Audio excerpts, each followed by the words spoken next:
President Donald Trump announced tariffs, sweeping tariffs against all nations, including Kenya and African nations. Of course, economists would point out this policy of tariff runs conflict with AGOA, which was a federal U.S. law signed in the late 1990s, early 2000s, recognizing Africa as a tariff-free area.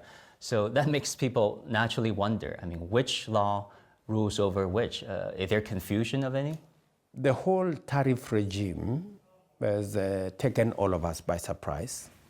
We are currently engaging the US government to find ways and means of mitigating the effects of tariffs that have been levied by the US. We should be working more with multilateralism than unilateralism.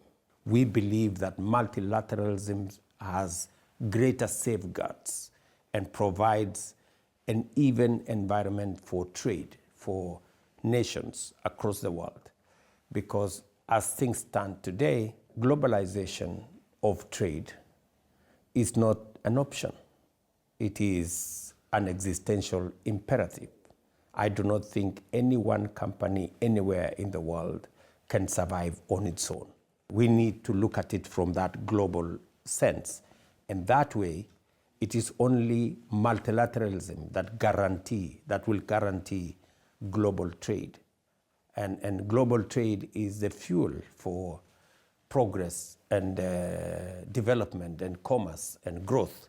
You're talking about multilateralism. You've said this, and I thought that was very thought-provoking. You said multilateralism is on trial. That was a few years ago, and some countries, some corners of the world are pursuing narrow insular interests, and that is cannibalizing humanity's collective journey. I thought it was brilliant, especially the word cannibalize. Why did you use that word? I think it is the reality that exists. That I have said that unilateralism cannot survive the current global situation. No one part of the world can act in isolation to the rest of the world. And whatever happens in one part of the world affects the rest of the world. It is therefore necessary that we act in concert and we act together.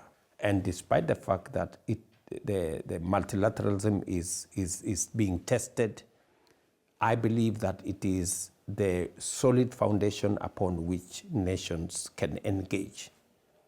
And I do not think any one country acting unilaterally on its own will present a situation that will be accepted globally, or that is good for everybody globally. What is good for the United States must be good for Kenya. Otherwise, we will not have a win-win outcome. And a win-lose outcome will always result in everybody eventually losing.